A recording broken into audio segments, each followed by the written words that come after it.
Good morning, everyone, and welcome to the latest version of the Thyroid Multiple Disciplinary Seminars. We've got a wonderful 2 or 3 cases this morning to talk through and a terrific panel to walk through these with us. We'll go around the sort of screen here and let people introduce themselves. I'm Mike Tuttle. I'm Chief of Endocrine at Memorial Sloan Kettering Cancer Center. My job is not to know anything, but just to ask questions. So it's a great job if you can get it. The job that's not so good is the panelists that I have to ask questions to. So we'll see what happens. So let's start around just from the top here. Dr. Sugitani, introduce yourself for us. Hello everyone. I'm Iwao Sugitani from Tokyo. I'm an endocrine surgeon at Nippon Medical School. Nice to meet you. Fantastic. Thank you. Dr. Greca. Hi, everyone. I'm Amanda Greca, and I'm a faculty at the University of Colorado. I'm an endocrinologist with special interest in advanced thyroid cancer. Fantastic. Dr. Scott. Hello, I'm Andrew Scott. I'm a nuclear medicine physician, director at molecular imaging and therapy at the Austin Hospital in Melbourne, Australia. And I'm involved with the diagnosis and treatment of thyroid cancer patients. Fantastic. Thank you. And Dr. Khorsandi. Hello, everyone. I'm a neuroradiologist at Mount Sinai in New York. Fantastic. Dr. Baloch. Hi, Zubair Baloch. I'm a pathologist at University of Pennsylvania Medical Center with interest in endocrine pathology and cytopathology. Fantastic. And Dr. Worden? Happy holidays. Frank Worden. I am a medical oncologist at the University of Michigan, and I specialize in head, neck, and endocrine oncology. Perfect. All righty, and we'll let Dr. Robenshtok bring up his slides and introduce himself. Dr. Robenshtok has the cases for us today, and once he gets those up, we'll have him introduce and we'll get started. So Eyal, introduce yourself and then let's get started. Okay, so my name is Eyal Robenshtok. I'm an endocrinologist from Israel, focused on thyroid disease and thyroid cancer. I was a fellow with Mike many years ago now, and we have 3 interesting cases to discuss today. And let's start with the first one. So the first one is a 31-year-old woman. She palpated a neck mass and she had an ultrasound. So on the right side, she had a slightly hypoechoic nodule, 3.6 centimeters, so pretty large. No signs of extrathyroidal extension, and the other lobe and lymph nodes looked normal. So here we see the nodule. All right, Dr. Greca, it's always unfair to give you one snapshot of one picture, but on a quick view, what's your initial thoughts here? So I think we're looking at a right transverse view of this thyroid ultrasound, and we see a nodule on the right lobe of 3.6 centimeter and largest diameter. It is, like Dr. Robenshtok said, slightly hypoechoic. I think it has a heterogeneous appearance with some other hypoechoic areas compared to the other parenchyma. Borders are pretty regular, some slightly lobulation here. There's some posterior acoustic enhancement, so I don't know if that hypoechoic area is probably cystic space. I don't see any microcalcifications. And I think ATA, this would be an intermediate risk nodule. TRADS, probably TRADS 4. Yeah. And Dr. Khorsandi, when we request these ultrasounds, I mean, it's like you just like check a box and we usually say nodule. What information do you want us to send you that, when you're reading these, that would be helpful? Anything like that? No, for thyroid nodules, basically, no, unless you say there's a palpable neck abnormality just to warn us. But I prefer for my thyroid nodules not to have much history and really give the TIRAD, which is what we generally use, and come out with a fair TIRAD and do the calculator. And when we order a thyroid ultrasound, do you automatically look at the lymph nodes in the neck, or that's something we should flag a request? How does that work, Azia? Well, it depends at which medical center. The medical centers where they do more oncology, yes, we do systematic look at the lateral, central compartment and lateral compartment lymph nodes. And it's a discussion that we've had before that the only lymph nodes that we do miss on ultrasound is the lateral retropharyngeal lymph nodes, but absolutely we have to look at the lymph nodes. Very good. All right, Eyal, so what happened to this patient?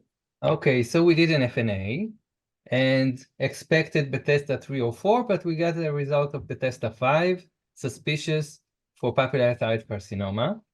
And she had surgery in a different hospital. We can discuss whether to do total according to the guidelines or hemi because it looks localized, but she had on February 2016, right lobectomy, no complications. And on pathology, we had an unexpected answer. So they reported that it was a medullary thyroid carcinoma, 3 centimeter in size, no extrathyroidal extension, and positive staining for calcitonin. And after surgery, she had a normal TSH without treatment, undetectable calcitonin, and a normal CA. At this stage, she moved to our medical center.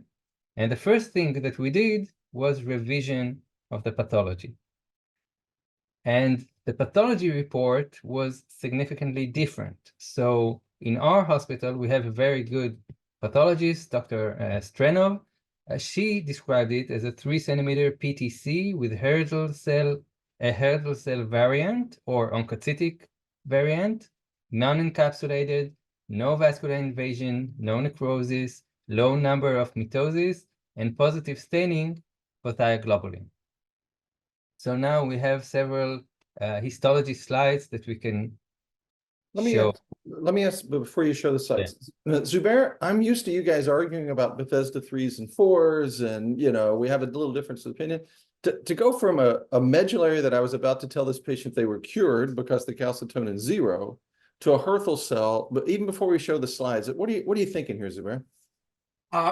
So I think one has to rely kind of heavily on the cytology report first. So the cytology was called Bethesda V, and as it was called suspicious for papillary carcinoma. Now, the cytology, when you get those cells, they have not been touched by any fixative, right?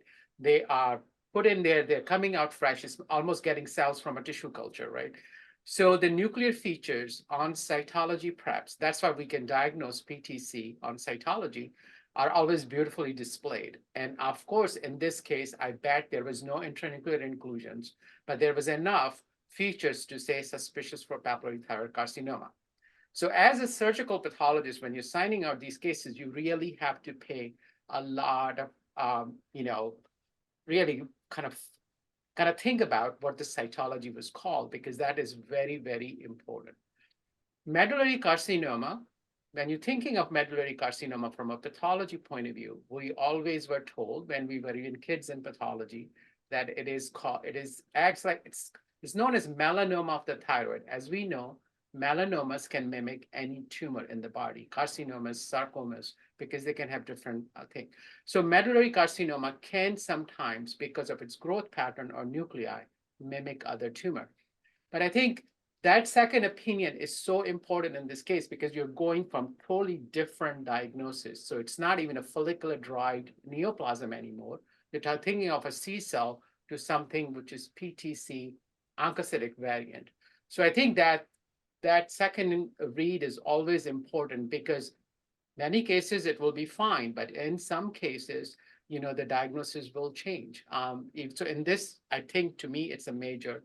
You are still in the carcinoma category, but it's a major reversal because you're totally changing the course of the disease and the cell of origin. So one of the things that surprised me, Zubair, is not only did they call it medullary, and I'm used to seeing that miscalled, but they said it was positive for calcitonin. I mean, I thought that was the be-all, end-all, we were done. So the calcitonin immunostain, one has to be very careful. So calcitonin by itself I always get scared when I get the reports on cytology or on SearchPath and it says calcitonin positive. Calcitonin should always be part of a panel, and you should have markers of follicular cell origin like thyroglobulin, TTF1, PAX8, and calcitonin, and I always throw in a CEA because to me, there can be calcitonin negative medullary carcinomas, which will stain positive for CEA. Now, calcitonin antibody by itself, why I am scared? Because that's a very sticky antibody. And oncocytic cells are a very sticky cells to begin with. So I have seen cases which have been wrongly called as medullary because you get this blush of a staining that you may spurious staining that I called. So I think that panel of markers is very, very important. Than Okay. you single marker. Perfect. Eyal? So let's see the slides. So this is the first slide, and this is up close. Any quick comments there, Zubair? I mean, I know it's never fair on I us. can see on a low power why somebody will think of medullary carcinoma because it's a very solid growth. It's very trabecular, so the cells are in cores. There's a lot of vessels there following there, so it does have that neuroendocrine type of cell appearance, you know, that architecture. But when you look in the middle, that where that space was, and here you look at the nuclei, the medullary carcinoma usually have that what is called the salt and pepper chromatin that we see in neuroendocrine tumors. These nuclei have that, you know, really cleared chromatin, and you know it has beautiful multiple inclusions. So for me, this will be I will be thinking more on the side of papillary thyroid carcinoma. It has a solid growth pattern, and there's a lot of pinky cytoplasm. So I'll be thinking more of an oncocytic subtype of papillary carcinoma. Yeah. Okay, so here we have another slide. Here is the calcitonin staining. So you can see, I mean, the calcitonin is staining. When it stains, it's usually dark and granular because it's staining those calcitonin or procalcitonin granules in the cytoplasm. Here you can see that it is like almost like a blush. And if you see, there are more areas in it where there is gradation of the staining.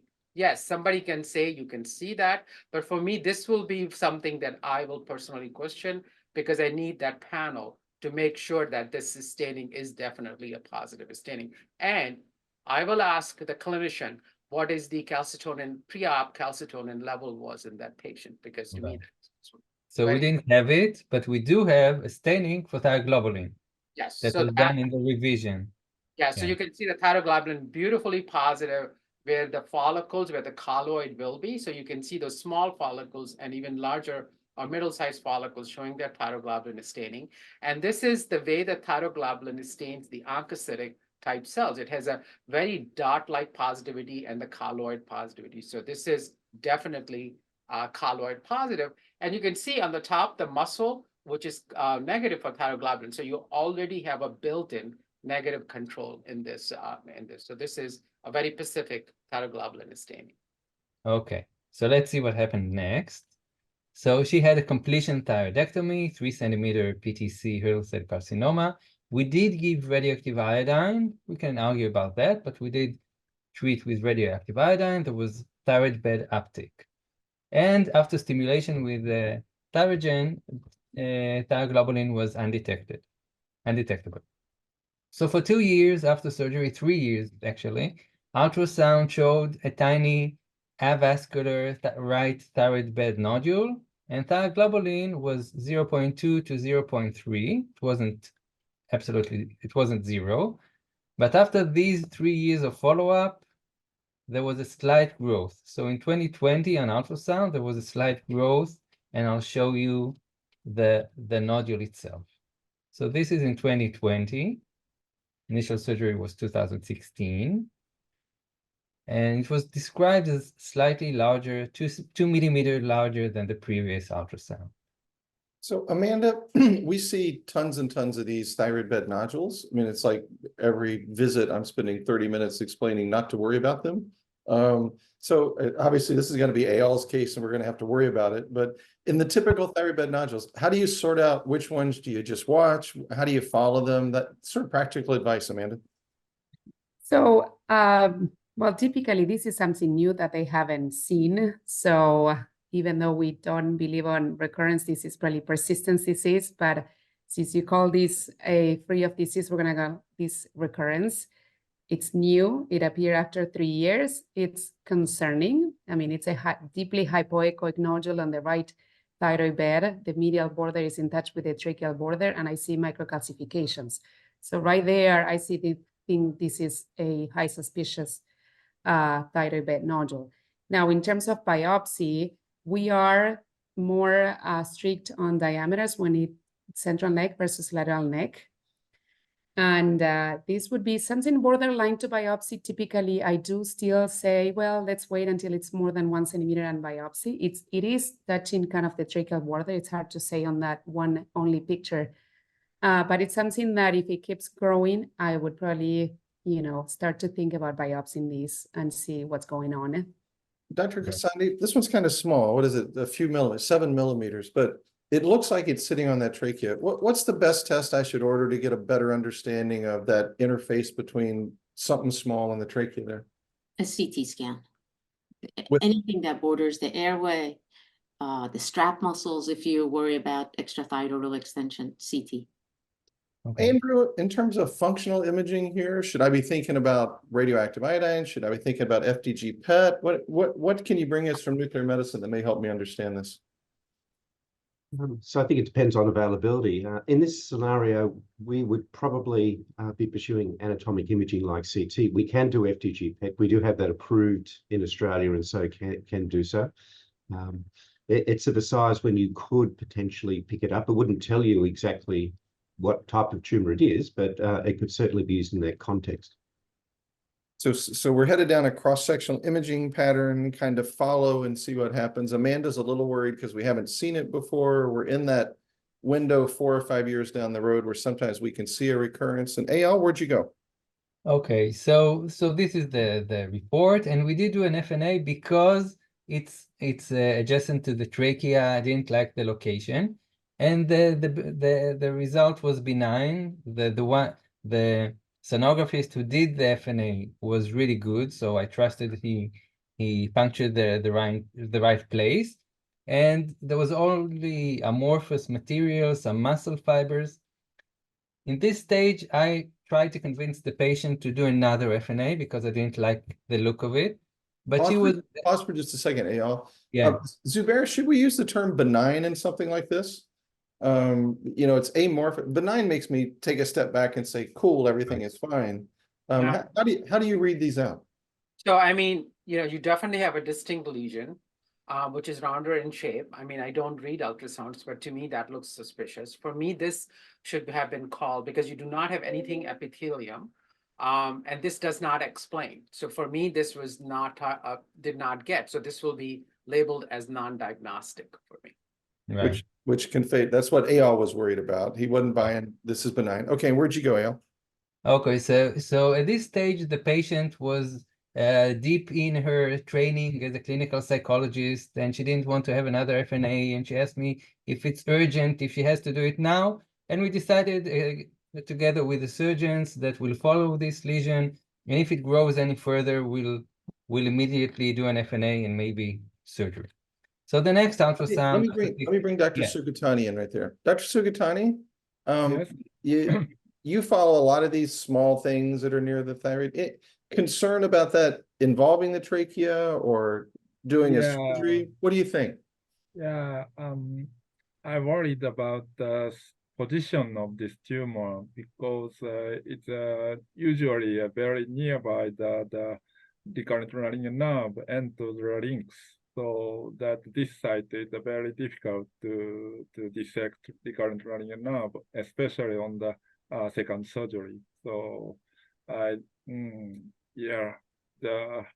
early diagnosis maybe Right. important. I think that's the point, right? Earlier diagnosis. I mean, we don't usually say biopsy 7 millimeter things, right? But based on the location and the position. All right, Eyal, sorry about that. Keep going. Okay, so the next ultrasound was stable, no change in the size or location. And then 6 months later, there was a significant growth. And I'll show you the image of the next ultrasound. And this time we were really worried because that happened pretty fast, within 6 months. And the ultrasound showed significant growth to 15 millimeter. It was vascular, and there was no clear border between the lesion and the trachea.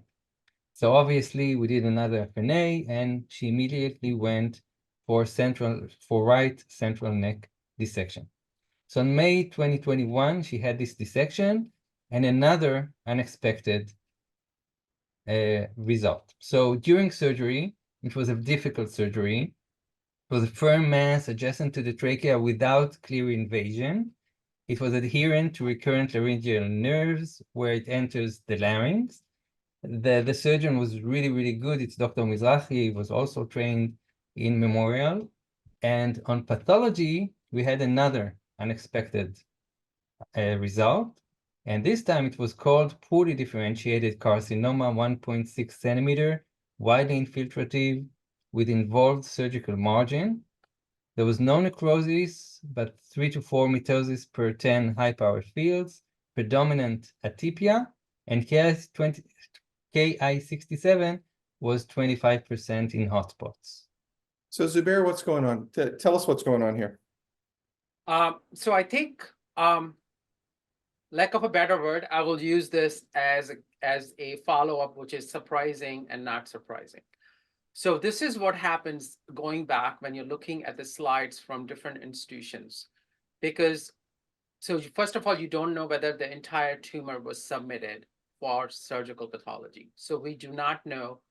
What we looked at was a more solid, but is still differentiated carcinoma. So we didn't know that there was some foci in it, which could be poorly differentiated or high grade with high grade features. So that's the first thing. Now, it is also possible that this tumor over time, there was something left behind or there was a met which kind of blew up the lymph node and it progressed, which is also possible in these cases. So both scenarios are possible because the way when you look at the report of the other one, the tumor was basically confined, right? There was not much and there's no angio invasion and stuff like that. So, so I mean, both scenarios are possible. So when I look at these, like in the second opinion, I always say by gross description, the entire tumor was submitted or so many blocks were taken, because to me, that is very important because the growth pattern and the first slides that you showed the solid and stuff, you really have to do more to make sure that you're not seeing transformation to that intermediate or high grade. Eyal, show me the molecular testing. And Frank, you've been sitting here listening to this. Big picture, 30,000 feet. What's going on here?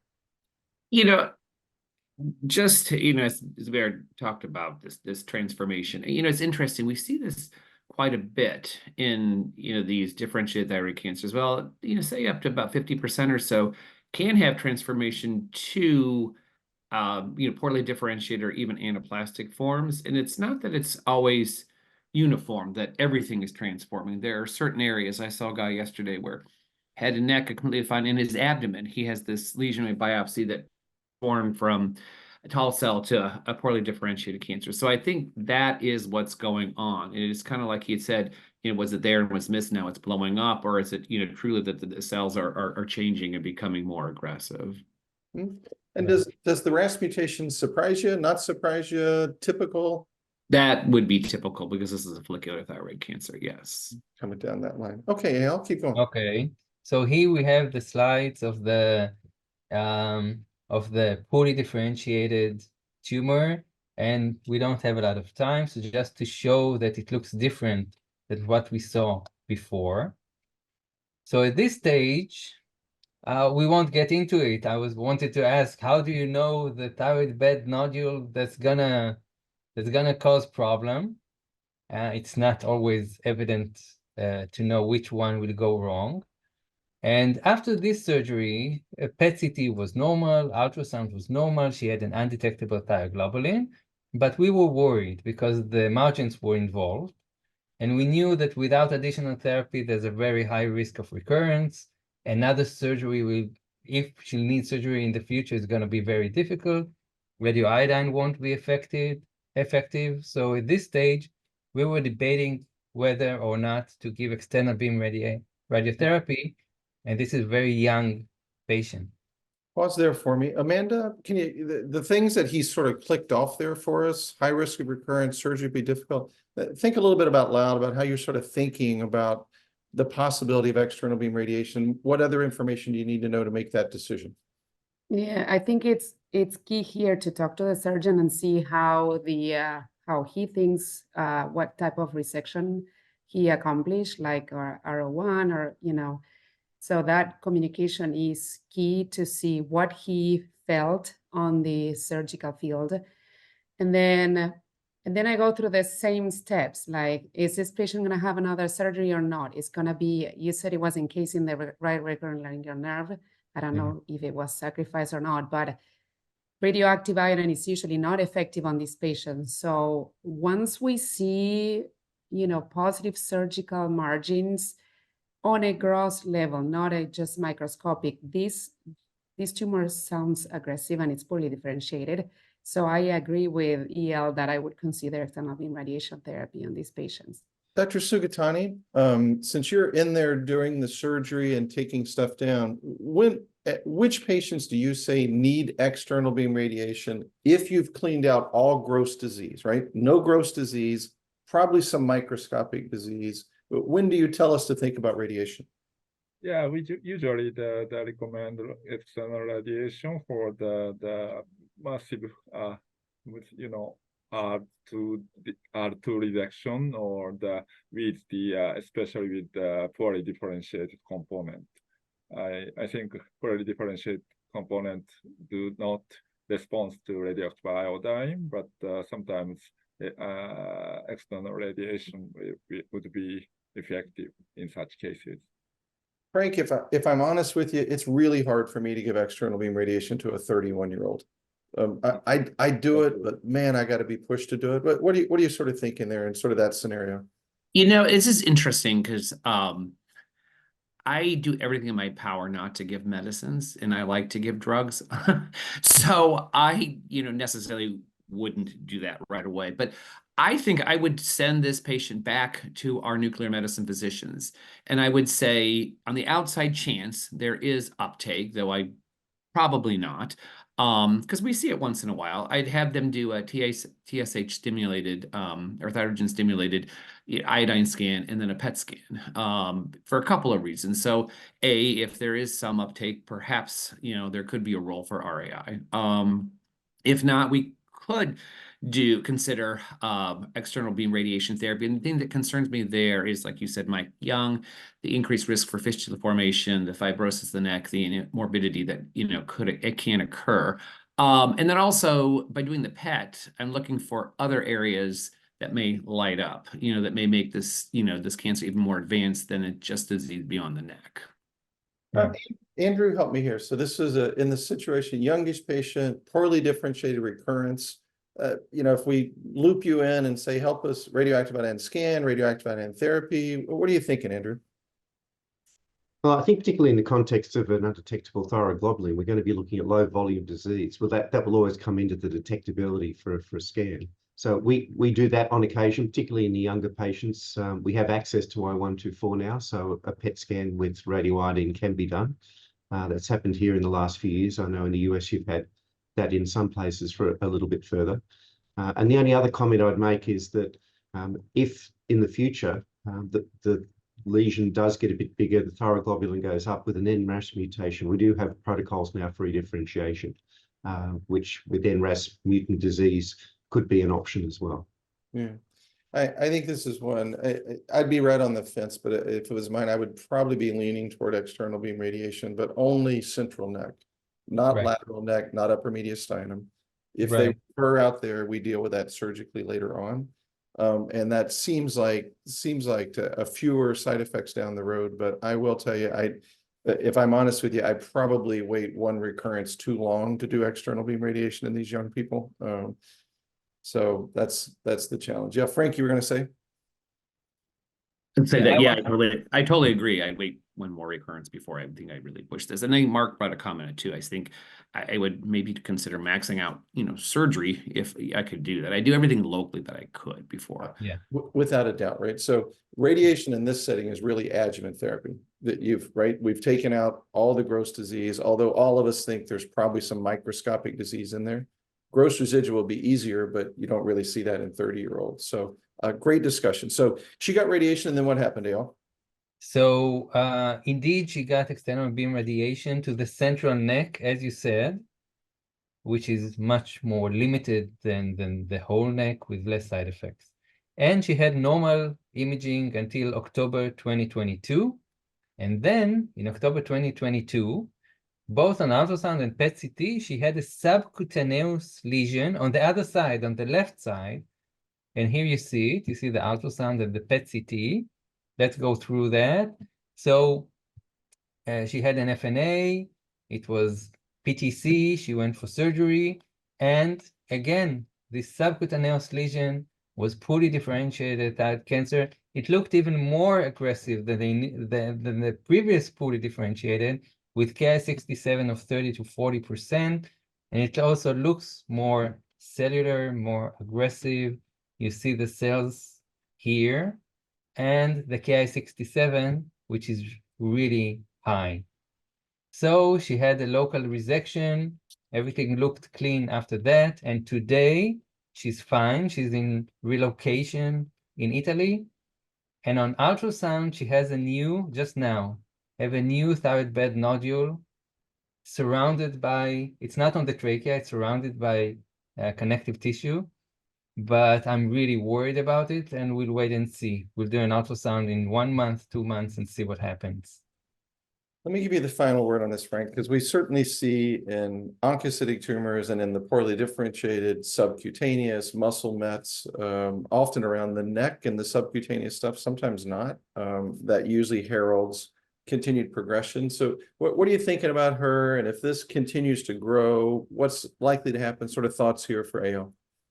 Yeah, so we just published a paper last year, the RIFTOS study, showing that time to symptomatic progression is 55 months. And in someone like this, I think it's going to be earlier than that. But even then, we couldn't decide with the paper when people went on TKI therapy.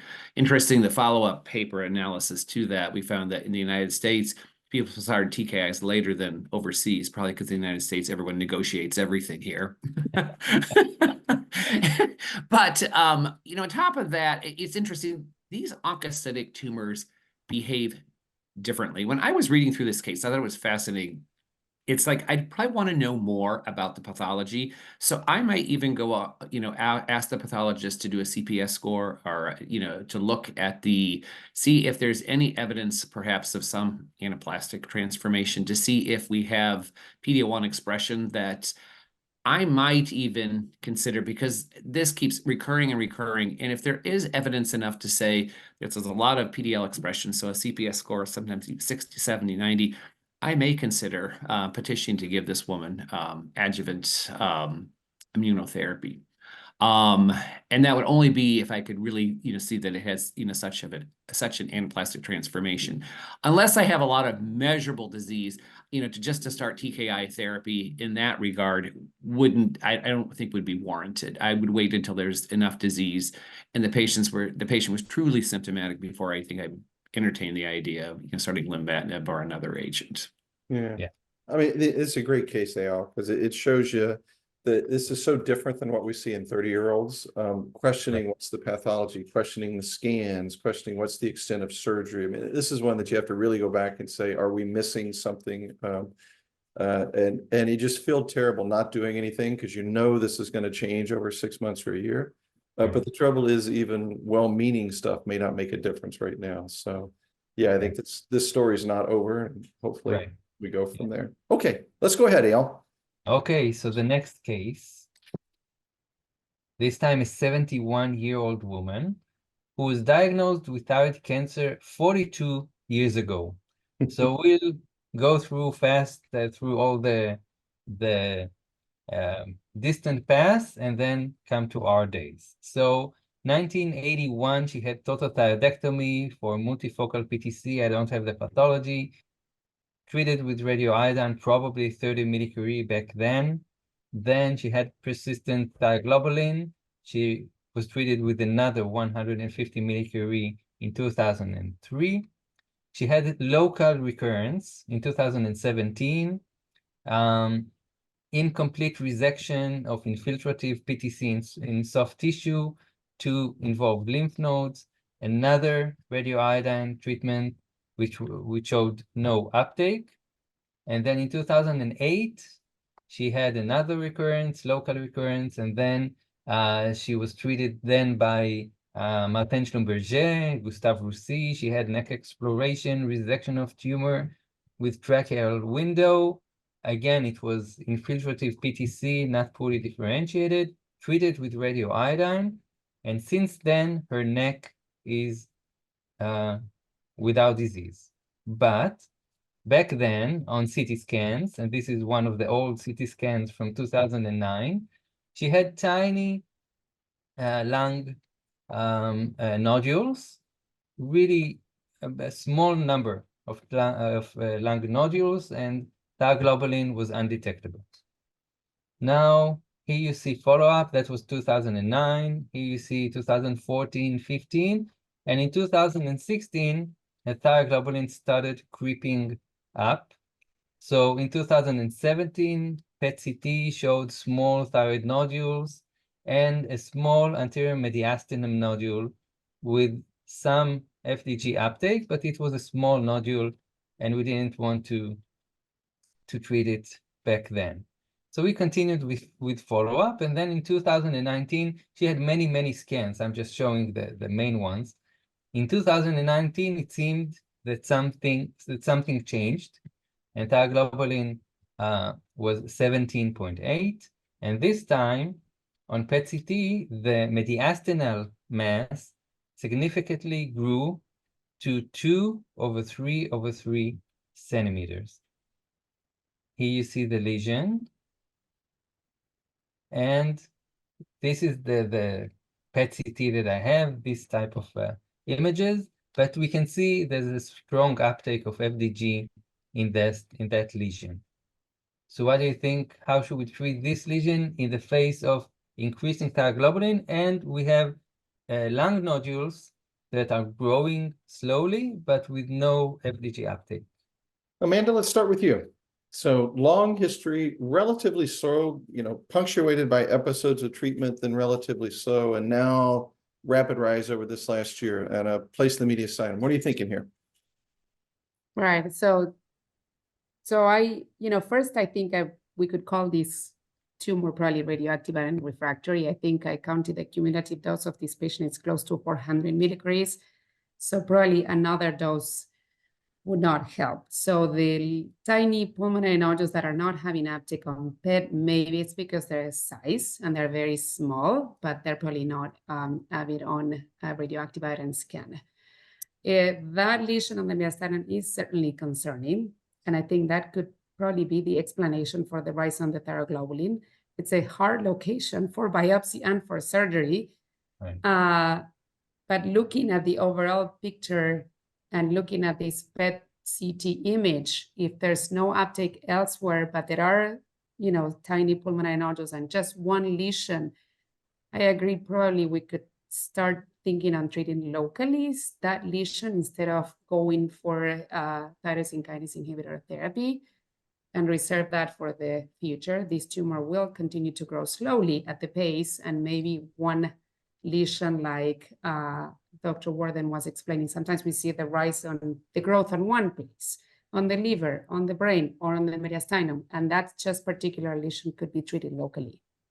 Andrew, this FDG PET scan, what does it tell me about sort of the biology of the Gs, the REI responsiveness? I mean, you guys localize it for us, but there's also some, other information we get. So when you see an isolated place like that, do I have to worry that it's anaplastic, poorly differentiated, just the same? What do you sort of think about those?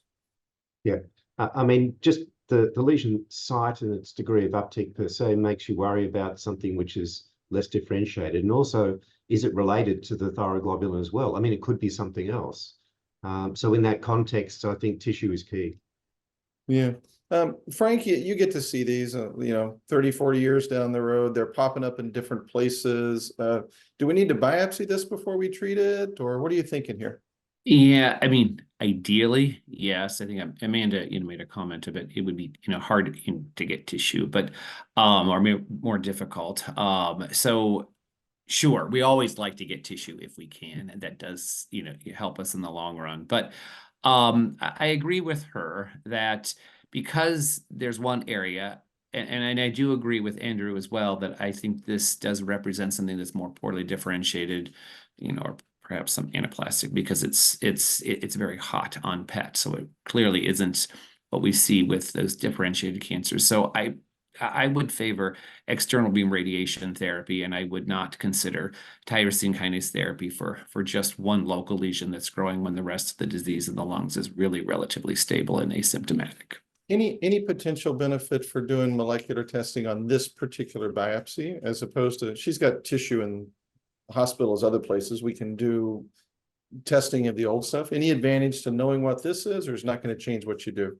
It wouldn't change. I mean, the driver mutation that prompted all this was there to begin with. So I wouldn't expect to see, that's what we're looking for, to see if there's something that we're going to use targeted therapy for. So I wouldn't expect to see anything, different. There could be some bypass mutations or secondary mutations perhaps, but the main driver mutation that we'd go after would have been present at the beginning as well as here. Okay, Eyal, where'd you go? So we wanted to get some material for next generation sequencing, but it's a difficult place to biopsy. So she was treated with external beam radiation, and it was very effective. So thyroglobulin went down from 17 to 3, and this is the PET-CT, another angle to see the mediastinum, but it got smaller and no radioactive iodine and no FDG uptake. So we were happy with this result. And then we continued follow-up. Thyroglobulin just increased gradually. And again, 2022, a significant increase. This time we had a lesion we could biopsy in the lungs. So we did a biopsy and she has BRAF mutation. And the next time that I want to show you, we did a lot of imaging, but a year later, the thyroglobulin was 142. So change of pace in this long-standing disease. And on PET-CT, compared to 6 months earlier, she had bilateral lung nodules that grew in size and in uptake. And here I'll show you some images. So here you see the sizes, the size of the nodules. So here on the left, it's April 2023, and the right one is October. We have this subpleural lesion. If Azita wants to say something about it. Sure, there's a new subpleural nodule on the left side, as you pointed. And if you go to the next slide, I think it's hypermetabolic. Yes. Right. So it's hypermetabolic, right? Yeah. And I'm not sure if also on the right side, you see there's another area of hypermetabolism. I'm not sure if it's a lung nodule or a hilar lesion. I don't know if you notice, it's a bit hypermetabolic on the right. Okay, so she had several hilar lymph nodes with uptake, and let's see another. You see some nodules here. So we want, here you see some hilar lymph nodes with uptake. So it's clear that there was a change in the way the disease behaves. And we had these lesions, and we were especially worried about the subpleural lesions. We saw there were 2 more subpleural lesions, and we really wanted to treat her before pleural effusion. Maybe she has some pleural effusion here. So we wanted to start therapy. Everyone agrees? Yep. And there's no evidence of no bone metastasis, Eyal? No. Because as you know, MRI, the brain is normal, only the lungs. good. Those are the 2 points. So when you see those dramatic rise, they're often bone metastasis that inappropriately make tons of thyroglobulin. So I'll bet you a nickel you'll find bone metastasis over the next year, in addition to the lung.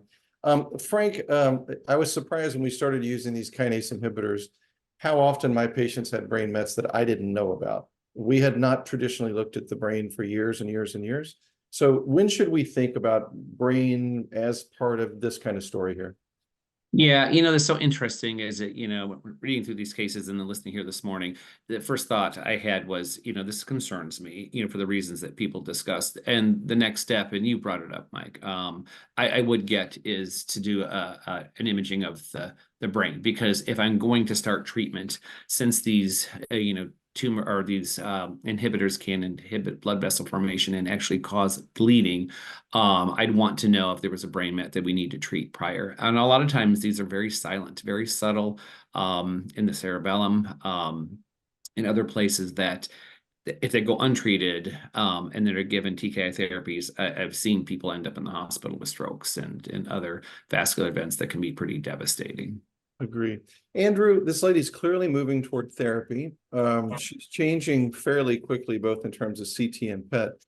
Any role for redifferentiation here? I know you guys have I-124 PET. You've done some work on redifferentiation. Is this somebody we should think about that, or is she moving too fast? What do you think, Andrew? No, I think she certainly would fit into the type of patient we would consider for redifferentiation therapy. We do have a clinical protocol, the IFIRST study, which is looking at these types of radioiodine refractory thyroid cancer patients with BRAF or NRAS mutations. So she has what appears to be recessive-evaluable disease, so she'd probably be suitable for that. Certain to think about. Amanda, what are you thinking about here? Time to start, time to get Frank involved. Where are we? I think it's a tough decision. In one side, I'm with Eyal trying to look at those pleural lesions and making sure that they're not causing more harm and start developing pleural effusions. In the other, I'm like, the patient is asymptomatic, and I believe that she's asymptomatic. Yeah. We could still, you know, watch these. There are no brain metastases. I've seen patients with subpleural lesions that don't develop pleural effusions. So it's a tough line and say, you know, she's 71. What's her health condition in general? Can we still wait a little bit? I tend to wait as much as I can, but try not to make the mistake of missing the boat. Is that how Shaha says? It does. You don't want to then have get a phone call from another hospital that the patient is admitted with pleural effusion and it's your patient. So it's tough. I don't think there's just one right answer here. So Frank, you mentioned before in the States, we tend to wait longer, certainly, than what happens in Europe. But should we change that? I mean, are we at that point we need to move that, or where are we on that, Frank? You know, Mike, this is really an interesting discussion about that. And that really came out just the paper we just published. It was about a week ago, the follow-up to the Riftos, where it was clear the curve started leveling off once we started TKI therapies, and compared to the people overseas who had started them, you know, earlier. But Amanda brings up, you know, good points, and it's like I'm nodding my head at everything you say, because it is kind of a tough situation. Some people come in and are like, I know these side effects, or I have these other issues or problems, could be socially, physically, from other medical problems, that, you know, waiting, you know, would be perhaps an option. Though, if you're going to wait, I would tell them we have to do this very soon in terms of follow-up, like imaging, like in at least, you know, 2 or 3 months, and also watching, you know, thyroglobulins and having them come back for symptoms. Redifferentiation, I probably wouldn't do it in this case. And the reason I say that is, under the context of a clinical trial, yes. But the people we have seen have been most benefit are people who have had response to RAI and then 6 months later have had some progression, and we go back and treat them with drugs and then RAI, versus the lady like this who's taken off, where I think really is ending up in trouble. I am concerned about the formation of pleural effusion, so I would talk to her about treatment with, you know, systemic agents. And then lenvatinib versus the BRAF and MEK inhibitors. We had a whole journal club about this a couple weeks ago, and, you know, what is the right answer here? Someone truly is symptomatic, I think we want to reduce the symptomatic burden. So lenvatinib really would be, you know, the treatment of choice. Obviously, you know, watching for side effects and tolerability. But again, BRAF and MEK inhibitors, you know, could be considered depending on the situation of the patient in general. I think this is a tough one, and particularly with the pleural nodules there. I mean, we all worry about that because they go from asymptomatic to terribly symptomatic in a week, right? Very quickly, very And you quickly. get those, you don't have time to intervene there. So that's where it is. So I think that she would be probably somebody we would be leaning toward treating. I agree. You know, if she wanted to try to wait 2 or 3 months, she probably could, but she's going to be treated. I Eyal? totally Yep. agree. Yep. Okay. Eyal, here we go. So we heard 4 opinions and we have 4 options. This is why I put this image. This is what happened in the hospital too. We are gonna try, hopefully it will help with redifferentiation therapy with BRF and MEK inhibitors according to the Gustave Roussy protocol, and we'll see. And if it doesn't help, we'll start in 2 or 3 months later therapy, probably with lenvatinib. Yeah. And Okay. what you're hearing Yeah. here is sort of us trying to figure out where redifferentiation goes in, right? Based Right. on the PET scan and can we redifferentiate? So I reasonable if she wants to do it. All right, you gonna do one more? Okay, so the last case is shorter. So this is a 38-year-old woman. She palpated a neck mass, and on biopsy, it was Hodgkin lymphoma. That's a different starting point. On PET-CT, she had cervical lymph nodes involved with lymphoma, and she refused therapy. She was willing to have follow-up, and if anything will be life-threatening, she maybe should consider therapy, but she refused chemotherapy for her Hodgkin lymphoma. And after a lot of drama, eventually her hematologist called me and said, well, and she also has some uptake in the thyroid. Maybe you see her, maybe you'll convince her to do something. So this is the PET-CT, and you see the uptake in the left lobe. And an ultrasound, she had a 1.3 over 0.8 centimeter nodule, slightly hypoechoic, ill-defined borders with microcalcifications, and there were abnormal lymph nodes, bilateral abnormal lymph nodes, which were attributed to the Hodgkin lymphoma. And here you see the nodule from 2 angles. We see it's the ill-defined margins. We see the microcalcifications, and as expected, we did an FNA. She agreed for an FNA, to do an FNA, and it was Papillary Thyroid Carcinoma. And we also checked for thyroglobulin. We usually don't check for thyroglobulin, but it was, she had blood test for that, and she had positive antibodies. And we were asking ourselves, is she suitable for active surveillance? She didn't ask us, but just to mention that when we think about active surveillance, we look at the tumor. So this one had ill-defined margins. It's under the capsule, so it's not ideal for active surveillance, but it's acceptable. So it's possible. You got to pause there. I have to have Dr. Sugitani tell me the real truth. So Dr. Sugitani, this one is sitting laterally, it's sitting up front near the muscle. If you don't tell anybody, I've agreed to watch some of these, even though it may be on the border. What do you really do with these? Yeah, I agree to the observation. Our Japanese consensus statements do not agree rule out the low risk cancer with Hashimoto disease, and this one is not a dorsal side and free margin between the thyroid capsules, and maybe lymph node metastasis do not exist. So we can recommend observation, active surveillance for those cases. Good, you have taught me well. Okay, keep going, Eyal. Okay, so the patient didn't want surgery as expected, and we continued with active surveillance. And during surveillance and over the years, she developed subclinical hypothyroidism, and we started treatment with levothyroxine during pregnancy. I don't think there's role for TSH suppression, so we didn't suppress her TSH, only normal range. And she had remarkably spontaneous remission of the Hodgkin lymphoma, and she even got her own case report. So no lymphoma now, and we just continued following the neck. So here you see a year later, there was no change in size, 1.3 over 0.7.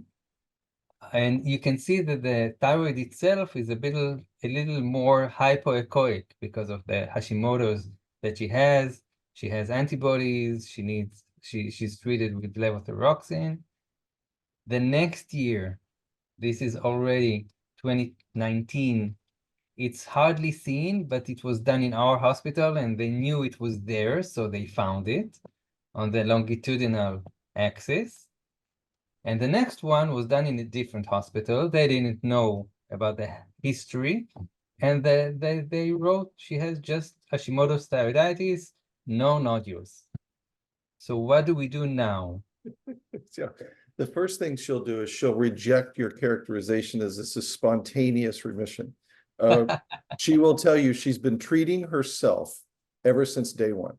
Just to say, she denies doing anything. No alternative medicine, nothing. Oh, that's unusual because they do things, they do everything I've never heard of. They do something called exercise. I'm not familiar with that. They change their diet.